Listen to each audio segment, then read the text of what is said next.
বাস্তবতা এটাই যে মানুষ মাত্রই মরণশীল। প্রত্যেক প্রাণীকে মৃত্যুর স্বাদ ভোগ করতে হবে।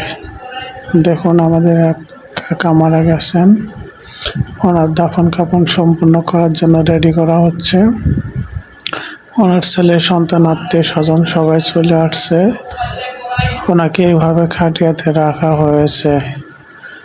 উনি আসলে কালকেও দেখলাম ভালোই চলাফেরা করছে, হাঁটা চলা করছে, মোটামুটি সুস্থই ছিল, রাতে মারা গেছে। তো বিষয়টা আসলে খুবই দুঃখজনক, তবে এটাই বাস্তব। দুঃখজনক হলেও আমাদের সবাইকে দুনিয়ার মায়া ত্যাগ করে চলে যেতে হবে। সন্তান, ছেলে পেলে, বউ বাচ্চা, টাকা পয়সা, ধন সম্পদ সব কিছু রেখে চলে যাইতে হবে। কেউ দুনিয়াতে থাকতে পারবে না, এটা থাকার জায়গাও না। আমাদেরকেও একদিন এরকম চলে যেতে হবে। আমরা এত পরিশ্রম করি, সারাদিন কাজ করি, সংসারের জন্য অফিস করি, বাজার সদাই করি, মানুষের সাথে ঝগড়াঝাটি করি, টাকা নিয়ে গ্যামজাম করি, জমি নিয়ে মারামারি করি। কত ব্যস্ততা মানুষের সাথে কথা বলার সময় পায় না, মানুষের বাড়িতে যাওয়ার সময় পায় না, আত্মীয় স্বজনদের সাথে দেখা করতে যাওয়ার সময় পায় না। কিন্তু যেদিন সে শেষ নিঃশ্বাস ত্যাগ করে, সেদিন তার হাতে আর কোনো কাজ থাকে না, কোনো ব্যস্ততা থাকে না। সব কাজ তখন ফুরিয়ে যায় একদম মুহূর্তের মধ্যেই। এটাই বাস্তবতা ভাই।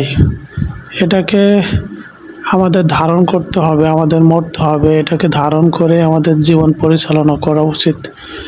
যেভাবে আমরা জীবন পরিচালনা করলে আমাদের মৃত্যুর পরবর্তী জীবন সুখের হবে, শান্তির হবে।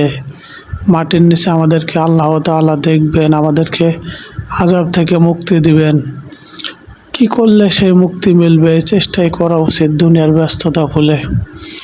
আমরা তো সেটা করতে পারি না, আমরা তো আসলে দুর্বল ইমানের অধিকারী। আমাদেরকে চেষ্টা করতে হবে, আল্লাহ তাআলা সাহায্য চেতে হবে। আল্লাহ তাআলা যদি সাহায্য করেন তবেই আমাদের দ্বারা সম্ভব দুনিয়াবি মায়া ত্যাগ করে আখিরাতের জন্য কিছু করা।